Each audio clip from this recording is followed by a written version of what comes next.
ಹೇಗೆ violin sound ನಮಗೆ ಕೇಳ್ಬೋದು, ಅದೇ ರೀತಿ ಅವರಿಗೆ ಅದು ಅಸ್ತಮ ಬಂದಾಗ ಆ ರೀತಿ ಸೌಂಡ್ ಬರ್ತಿತ್ತು. ಎಷ್ಟೊಂದು ರಾತ್ರಿಗಳು ಅವರು ಮಲಗಲಿಲ್ಲ. ಸರಿಯಾದ ಅವರಿಗೆ ಇಷ್ಟವಾದ ಆಹಾರವಾಗಲಿ ಯಾವುದೇ ಆಹಾರ ಅವರಿಗೆ ಸರಿಯಾಗಿ ತಿನ್ನಲಿಕ್ಕೆ ಆಗ್ತಿರ್ಲಿಲ್ಲ. From the time I was born, like in the sense, from the age of 2 or 3, I used to suffer a lot from asthma. 42 ವರ್ಷಗಳ ಕಾಲ ಇವರು ಸಫರ್ ಮಾಡಿದ್ದಾರೆ. ನನ್ನ ಪ್ರಿಯ ಮಕ್ಕಳೇ, ಇವನ್ನ ಬಿಡುಗಡೆ ಮಾಡಕ್ಕೊಬ್ಬ ಪ್ರವಾದಿ ಬೇಕಾಗಿತ್ತು. ಇವತ್ತು ತನಕ ನಮ್ಮ ಜೀವನದಲ್ಲಿ ನಾನು ಮತ್ತೆ ನನ್ನ ಹಸ್ಬೆಂಡ್ ಅವರು 1 ರೂಪಾಯಿಗೂ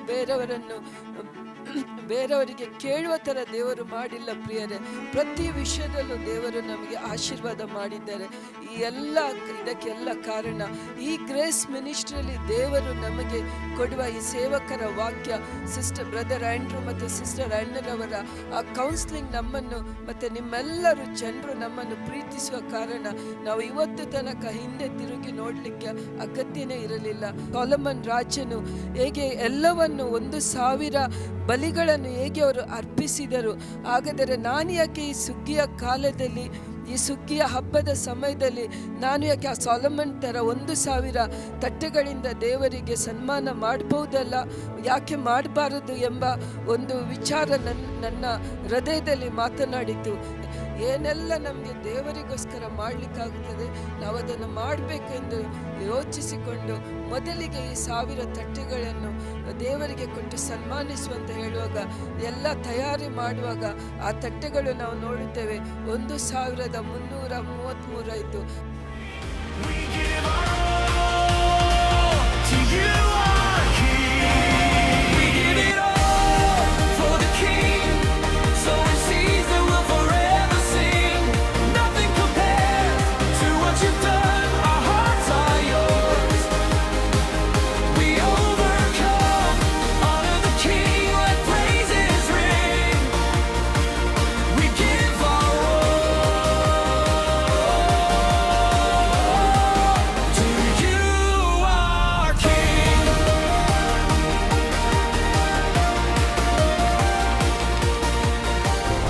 Let the feast begin.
ನಾವು ಅಂದುಕೊಂಡೆವು ನಾವು ಬರೀ ದೇವರಿಗೆ ಏನು ಮಾಡಬೇಕೆಂದು ನಿರ್ಧಾರ ಮಾಡಿದರೆ ಸಾಕು ಪ್ರಿಯರೇ, ಎಲ್ಲವನ್ನು ದೇವರು ಒದಗಿಸಿಕೊಡುತ್ತಾರೆ.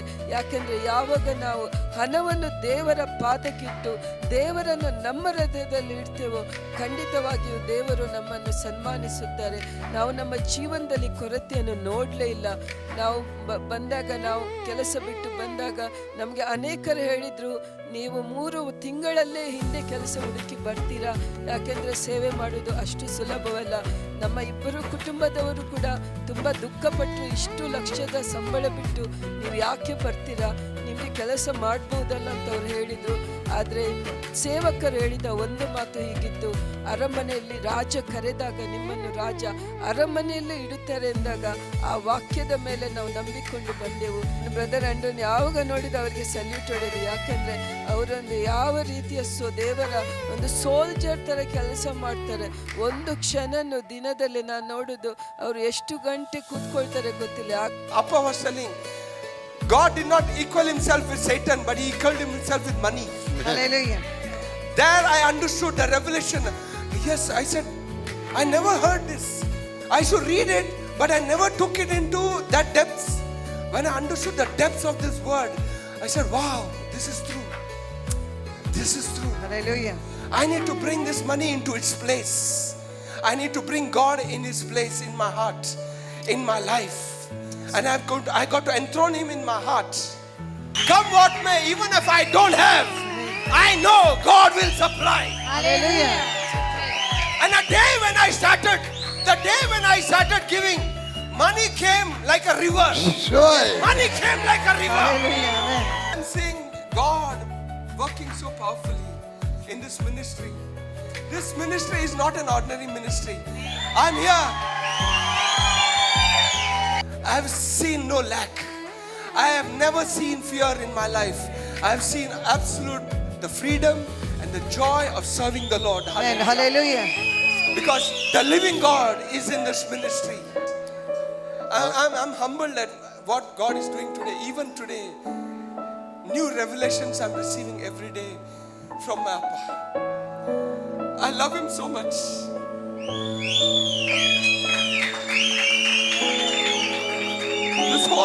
This whole family, I love.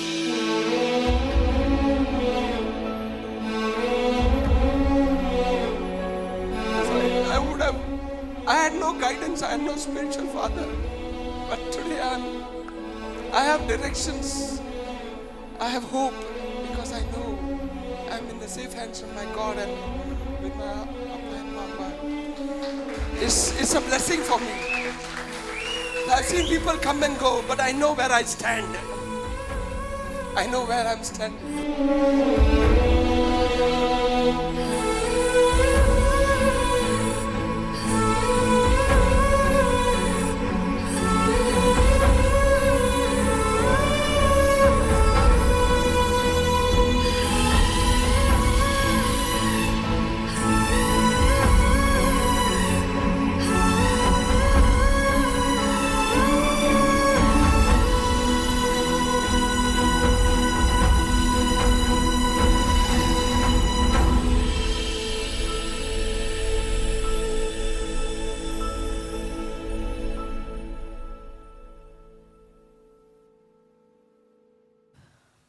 Praise the lord. Hallelujah.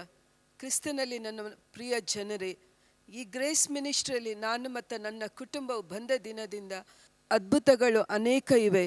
ಆ ಅದ್ಭುತಗಳನ್ನು ಹೇಳುತ್ತಾ ಹೋದರೆ ಅದಕ್ಕೆ ನನ್ನ ಶಬ್ದಗಳು ಸಾಕಾಗಲಿಕ್ಕಿಲ್ಲ, ಸಮಯನೂ ಸಾಕಾಗಲಿಲ್ಲ. ಯಾಕೆಂದರೆ ಅಷ್ಟು ಆಶೀರ್ವಾದ ನಾವು ಈ ಗ್ರೇಸ್ ಮಿನಿಸ್ಟ್ರಿಯಲ್ಲಿ ಪಡೆದಿದ್ದೇವೆ. 18 ವರ್ಷಗಳಿಂದ ನಾನು ಮತ್ತು ನನ್ನ ಕುಟುಂಬವು ಈ ಗ್ರೇಸ್ ಮಿನಿಸ್ಟ್ರಿಯಲ್ಲಿ ಇದೆ. ನಮಗೆ ಬ್ರದರ್ ಆ್ಯಂಡ್ರೂ ಮತ್ತು ಸಿಸ್ಟರ್ ಆ್ಯನ್ನ ನಮಗೆ ಪ್ರತಿ ಹಂತದಲ್ಲಿ ನಮ್ಮನ್ನು ಮಾರ್ಗದರ್ಶನ ನೀಡಿ ನಮ್ಮನ್ನು ಬೆಳೆಸಿಕೊಂಡು ಬಂದಿದ್ದಾರೆ.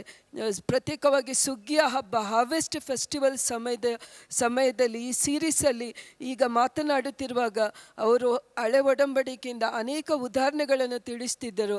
ಆಗ ನನಗೆ ಒಮ್ಮೆ ಸೊಲೊಮನ್ ಬಗ್ಗೆ, ನಮ್ಮ ಸೊಲೊಮನ್ ರಾಜನು ಹೇಗೆ ಎಲ್ಲವನ್ನು 1,000 ಬಲಿಗಳನ್ನು ಹೇಗೆ ಅವರು ಅರ್ಪಿಸಿದರು.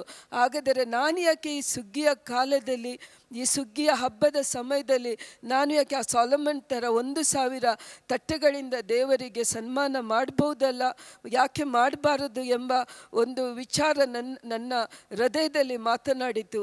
ಯಾಕೆಂದರೆ ವಾಕ್ಯದಲ್ಲಿ ಯಾವಾಗಲೂ ನಮ್ಮ ಸೇವಕರು ಹೇಳುತ್ತಾರೆ, ನಾವೆಲ್ಲರೂ ಕ್ರಿಸ್ತ ಯೇಸುವಿನಲ್ಲಿ ಅನೇಕ ಆಶೀರ್ವಾದಗಳಿಂದ ತುಂಬಿದ್ದಾರೆ. ದೇವರು ಪರಲೋಕದ ಎಲ್ಲ ಆಶೀರ್ವಾದಗಳಿಂದ ನಮ್ಮನ್ನು ತುಂಬಿಸಿದ್ದಾರೆ ಎಂಬ ವಾಕ್ಯವನ್ನು ಯಾವಾಗಲೂ ಅವರು ಹೇಳುತ್ತಾ ಇರುತ್ತಾರೆ. ಆಗ ನಾನು ಯೋಚಿಸಿದ್ದೇನೆ, ಹಳ ಒಡಂಬಡಿಕೆಯಲ್ಲಿ ಒಂದು ಕುರಿಯನ್ನು ಕೊಟ್ಟಕ್ಕೆ ದೇವರು ಅಷ್ಟು ಅವರಿಗೆ ಇಸ್ರೇಲ್ ಜನರಿಗೆ ಆಶೀರ್ವಾದ ಕೊಟ್ಟರು. ಸೊಲೊಮನ್ ರಾಜನು 1,000 ಬಲಿಗಳನ್ನು ಕೊಡುವಾಗ ಆತನಿಗೆ ಅಷ್ಟು ಆಶೀರ್ವಾದಗಳನ್ನು ಕೊಟ್ಟರೆಂದು ಹೇಳಿದಾಗ ಆಗ ನನ್ನ ಮನಸ್ಸಲ್ಲಾಯಿತು, ಹಾಗಾದರೆ ನಮಗೆ ಈಗ ಹೊಸ ಒಡಂಬಡಿಕೆಯಲ್ಲಿ ಎಷ್ಟು ಆಶೀರ್ವಾದ ಸಿಗಬಾರ್ದು. 9 ವರ್ಷದಿಂದ ನಾವು ಸೇವೆ ಮಾಡ್ತಾ ಇದ್ದೇವೆ. ಅದಕ್ಕೆ ಆ ಧೈರ್ಯ ತಗೊಳ್ಳೋದು ಸ್ವಲ್ಪ ಕಷ್ಟವಾಗ್ತಿತ್ತು. ಆದರೆ ಸೇವಕರ ಬಾಯಿಂದ, ಯಾಕೆಂದರೆ ನಮ್ಮ ಜೀವನದಲ್ಲಿ ಈ 18 ವರ್ಷಗಳಿಂದ ಯಾವಾಗ ನಾವು ಸೇವಕರ ಮಾತು ಕೇಳಿ ಪ್ರತಿ ಹೆಜ್ಜೆ ಇಟ್ಟಾಗ ದೇವರು ನಮ್ಮನ್ನು ಖಂಡಿತವಾಗಿಯೂ ಆಶೀರ್ವದಿಸಿದ್ದಾರೆ. ಆದ ಕಾರಣ ಅದೇ ಧೈರ್ಯದಿಂದ ಯಾವಾಗ ನಾನು 1,000 ತಟ್ಟೆಗಳಿಂದ ಸನ್ಮಾನ ಮಾಡ್ತೇನೆಂದು ಹೇಳುವಾಗ ಸೇವಕರು ಸಂತೋಷದಿಂದ ಹೇಳಿದರು, ಮಾಡು ನೋಡು ದೇವರ ಆಶೀರ್ವಾದ ಹೇಗೆ ಬರುತ್ತೆ ಎಂದು. ದೇವರು ಖಂಡಿತವಾಗಿ, ಯಾಕೆಂದರೆ ನನಗೆ ಇದು ನಂಬಲು ಸಾಧ್ಯವಿಲ್ಲ ಅಂತ ಹೇಳಿದಾಗ, ಅಯ್ಯೋ ನಾನು ಅಷ್ಟೇನು ದೊಡ್ಡ ಕೆಲಸ ಮಾಡ್ತೇನೆ ಅಂತ ಯೋಚಿಸಿದೆ. ನಾನು ಯೋಚಿಸಿದೆ 1000 ತಟ್ಟೆ ರೆಡಿ ಮಾಡೋದು ಸ್ವಲ್ಪ ಕಷ್ಟ ಇರ್ಬೋದು, ಆದರೆ ಅವರಿಗೆ ಅದು ಆಶ್ಚರ್ಯ ತಂದಾಗ ಅಯ್ಯೋ ಅವರೇ ಇಷ್ಟ, ಅವರ ಉತ್ಸಾಹ ನೋಡಿ ನನಗೆ ಇನ್ನೂ ತುಂಬ ಸಂತೋಷವಾಯಿತು ಪ್ರಿಯರೇ.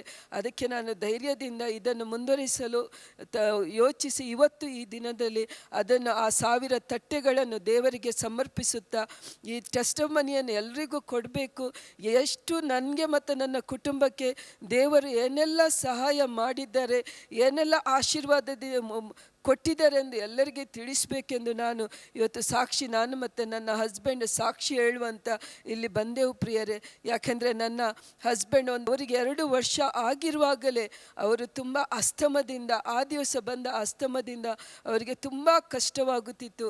ಆದರೆ ಅವರು ಯೇಸುವನ್ನು ನಂಬಿ ಅವರ ಪ್ರೀತಿಯಿಂದ ಇಷ್ಟು ಸಂತೋಷದಿಂದ ಇದ್ದರು.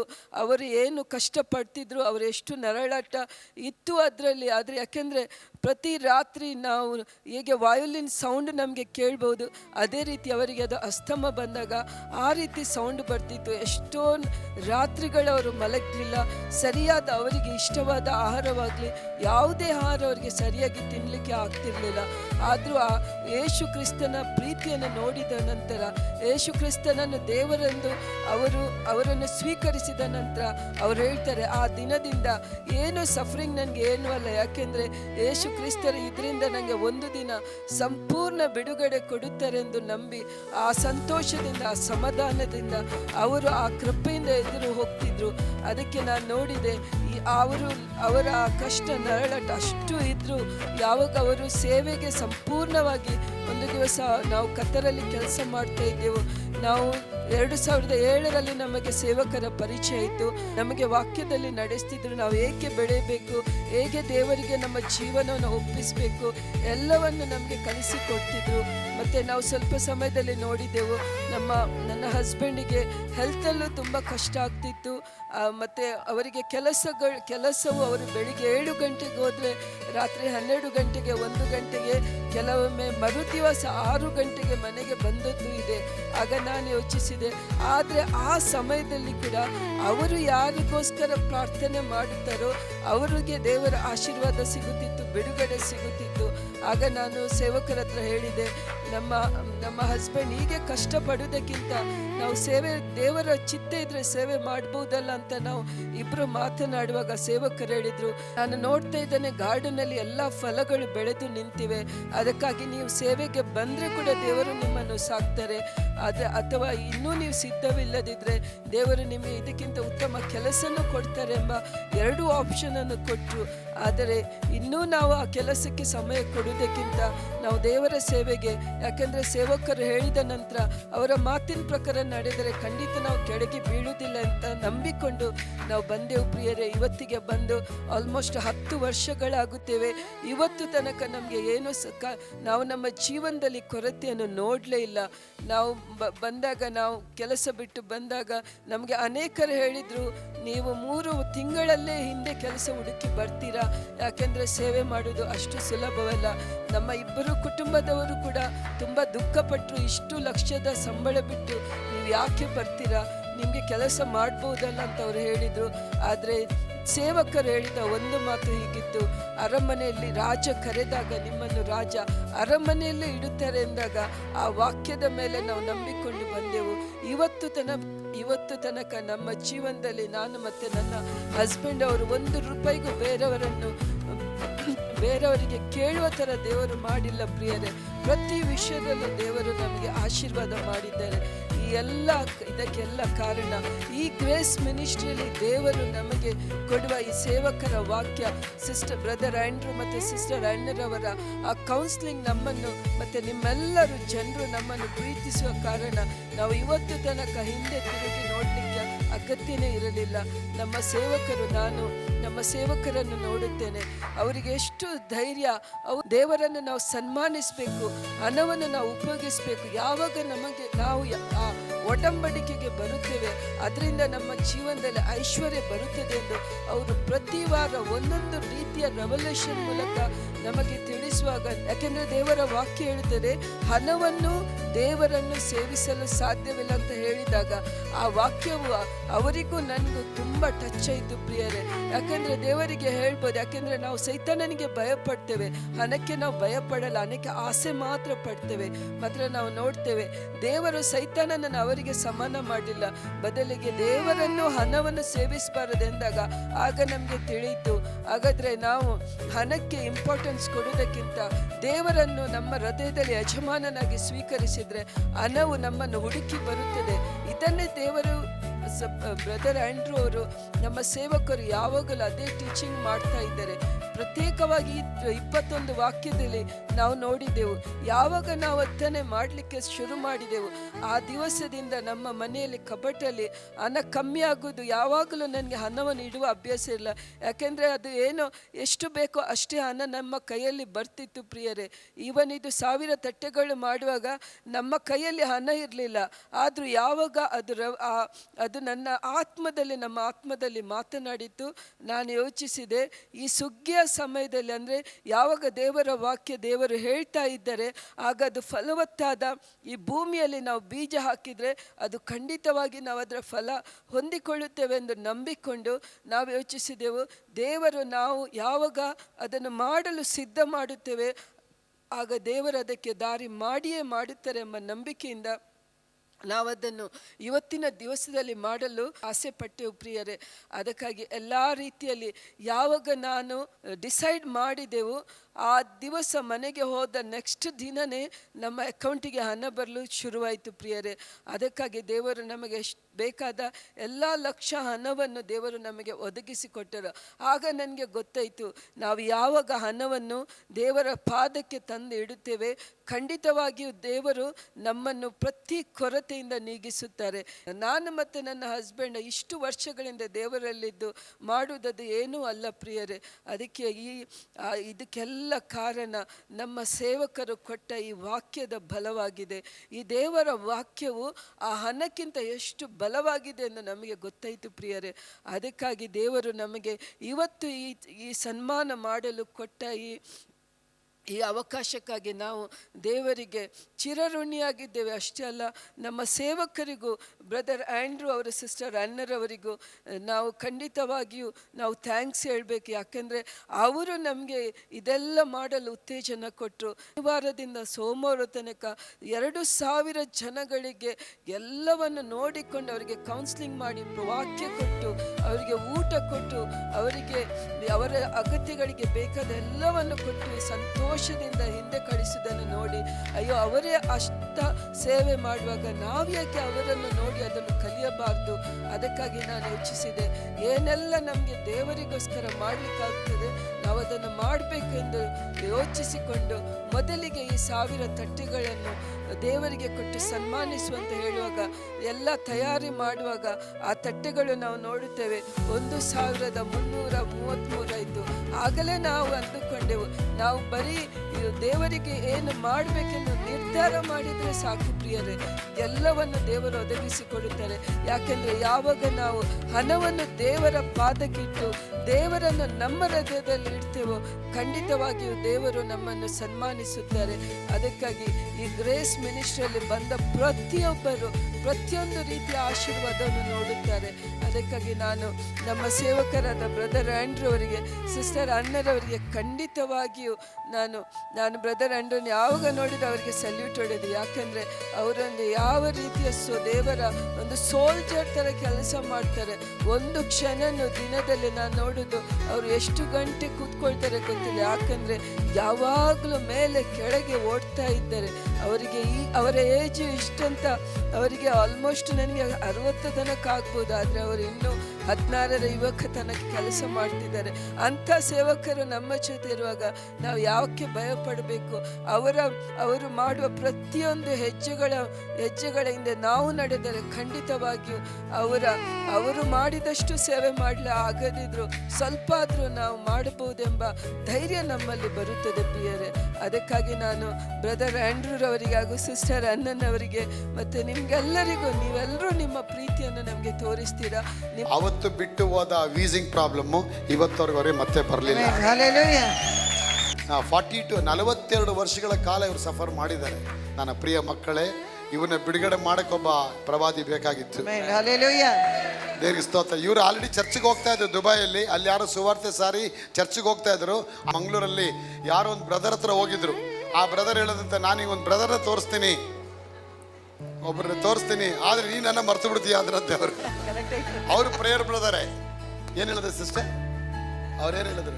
ನಾನೊಂದು ಬ್ರದರ್ ಜೊತೆ ನಿಮಗೆ ಪರಿಚಯ ಮಾಡಿ ಕೊಡ್ತೇನೆ, ಮಾತ್ರ ನಂತರ ನೀನು ನನ್ನನ್ನು ಬಿಟ್ಟು ಅವರ ಹಿಂದೆನೇ ಹೋಗ್ತೀನಿ. ಕರೆಕ್ಟಾಗಿ ಹೇಳಿದ್ರು. ಅವರು ಪ್ರಾಫೆಸಿ ಮಾಡಿ ನನ್ನನ್ನು ಕಳಿಸಿ ಕೊಟ್ಟರು. ದೇವರದಕ್ಕೆ ಸೀಲ್ ಹಾಕಿ ಬಿಟ್ರು. ಅಲ್ಲಿಂದ ಬಂದ ತಾಯಿ ಅಲ್ಲಿ ವಾಕ್ಯ ಕೇಳಿ ಪ್ರಾರ್ಥನೆ ಎಣ್ಣೆ ಕೊಟ್ಟು, ಅವಾಗ ಇವರು ಯಜಮಾನರು ಮಾತ್ರ ಬಂದಿರಲಿಲ್ಲ. ಮತ್ತೆ ಇವ್ರು ಕತಾರ್ಗೆ ಹೋಗಿ ವಾಕ್ಯಗಳ ಕೊಟ್ಟು ಪ್ರಾರ್ಥನೆ ಎಣ್ಣೆ ಕೊಟ್ಟು ಅವ್ರು ಒಂದೊಂದೇ ಫೋನಲ್ಲಿ ಮಾತಾಡ್ತಾ ಒಂದೊಂದೇ step by step, layer by layer ಅವ್ರಿಗೆ ಬಿಡುಗಡೆ ಆಗ್ತಾ ಬಂತು. ಇವತ್ತು ಅವ್ರು ಸಂಪೂರ್ಣ ಬಿಡುಗಡೆ ಆಗ ಒಂದು ದಿನ ದೇವರು ಹೇಳಿದ್ರು, ಇನ್ನು ನೀವು ಕೆಲಸ ಮಾಡೋಂಗಿಲ್ಲ, ನಿನ್ನ ಸೇವೆ ಕರೀತಾ ಇದ್ದಾರೆ, ಸೇವೆ ಹೊರಡು ಅಂತ. 2011ನೇ ವರ್ಷಕ್ಕೆ ನಾನು ದೋವಾ ಕತಾರಲ್ಲಿ ಫೈನಲ್ ವಿಸಿಟ್ ಮಾಡಿದಾಗ ಅವತ್ತಿನ ದಿನ ಇವ್ರ ಸಂಬಳ ಬಂದು 4.5 ಲಕ್ಷ. ಅವತ್ತು ಇವತ್ತೆಷ್ಟು ಲಕ್ಷ ಇರ್ಬೋದು? ಇವತ್ತು 10 ಲಕ್ಷ ಮೇಲೆ ಇದ್ದಿರ್ಬೋದು. ಅವ್ರಿಗೆ ಕಾರು, ಅವ್ರಿಗೆ ಫ್ರೀ ಮನೆ, ಎಲ್ಲ ಫ್ರೀ ಕತಾರಲ್ಲಿ. ಅಂಥ ಕೆಲಸನ ಬಿಸಾಕಿ ಸಾಧಾರಣವಾದ ಒಂದು ಪೆಟ್ಟಿಗೆ ಇಟ್ಕೊಂಡು ಮಂಗಳೂರಿಗೆ ಬಂದು ಇಳಿದ್ರು ಅವರು. ಇವತ್ತುವರೆಗೆ ಒಂದೇ ಒಂದು ರೂಪಾಯಿಗೆ ಅವ್ರಿಗೆ ದೇವ್ರ ಕೊರತೆ ಮಾಡಲಿಲ್ಲ. ಈ 1000 ಸ್ತೋತ್ರ ಯಾಕೆ ಅಂತ ಹೇಳ್ತೀನಿ ಅಂದರೆ, ಸಾಲೋಮನ್ ವಿಷಯದಲ್ಲಿ ದೇವ್ರ ಅವ್ರ ಹತ್ರ ಮಾತಾಡಿದ್ರು. ರೂಪಾಯಿ ಇಲ್ಲ ಅವ್ರ ಹತ್ರ. Absolutely, I had nothing. ಏನು ಇಲ್ಲ, ಕೈಯಲ್ಲೇ ಏನಿಲ್ಲ ದುಡ್ಡು. I said, I need to take the step in boldness because I know I'm serving the living God. Hallelujah. And I have to run. Because when I was in the world, I was offering lakhs and lakhs of rupees into the place where I had no joy and no peace. In those places where I used to go and worship. But today I have come to the living God. So I said, I will come out in boldness. Even if I have nothing, I know God will supply all that I need to come and to do and offer the right sacrifices that God is pleased with. When I was hearing the harvest festival is mind blowing for me. It's a mind blowing revelation for me, because when I used to hear the word that was coming out from my daddy's mouth, it was fire coming out. Hallelujah. It was glory coming out. Because till that time I was held captive by the devil, because money was holding me captive. So when he started preaching the word, then cancel money with money. Cancel money with money. Amen. Kill money with money. Amen. I had that fear inside of me, that will it be enough? Money was holding me captive. But the day when I heard the word, as Jesus said, the word will set you free. When the Son of God sets you free, you will be freed indeed. Amen. Hallelujah. The word is alive and is a living word. Hallelujah. And every word that comes from the servant's mouth comes from the anointed servant's mouth. Hallelujah. There's power, there's glory, and there's might in it. Hallelujah. There's glory in it. Hallelujah. We are standing. Today I have come to the living God, to the living temple. Hallelujah. That is the living God here in our midst. Hallelujah. The Lord is speaking His word through His servant, and I'm the words of prophecy, the words of life that is flowing.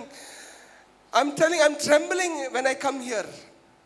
I fear, I tremble, because every word, there is life, there is joy, there's revelation coming out from His mouth. Hallelujah. So today God has set me free from that money. Amen. I said, I'm going to break that yoke. Hallelujah. That devil, that money has to die today, because as Appa was telling, God did not equal Himself with Satan, but He equaled Himself with money. Hallelujah. There I understood the revelation. Yes, I said, I never heard this. I should read it, but I never took it into that depths. When I understood the depths of this word, I said, wow, this is true. This is true. Hallelujah. I need to bring this money into its place. I need to bring God in his place in my heart, in my life. And I got to enthrone him in my heart. Come what may, even if I don't have, I know God will supply. Hallelujah. And the day when I started giving, money came like a river. Sure. Money came like a river. Hallelujah. Amen. I'm saying I have to kiss his feet. I'm seeing God working so powerfully in this ministry. This ministry is not an ordinary ministry. I'm here 18 years I'm with Appa, I'm with Amma. I have seen no lack. I have never seen fear in my life. I have seen absolute the freedom and the joy of serving the Lord. Amen. Hallelujah. Because the living God is in this ministry. Hallelujah. Hallelujah. Thank you, Jesus. I'm humbled at what God is doing today. Even today, new revelations I'm receiving every day from my Appa. I love him so much.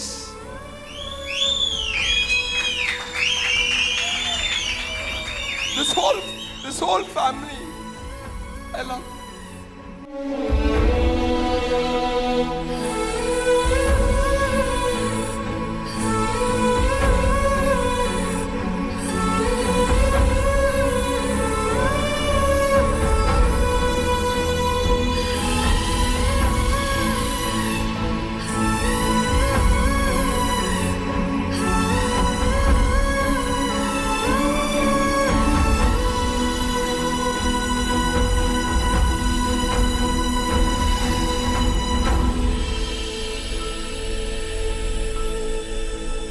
ಈ 14 ವಾರದ ಸಂದೇಶ ಎಷ್ಟರ ಮಟ್ಟಿಗೆ ಮನುಷ್ಯನ change ಮಾಡುತ್ತೆ ನೋಡಿದ್ರೆ.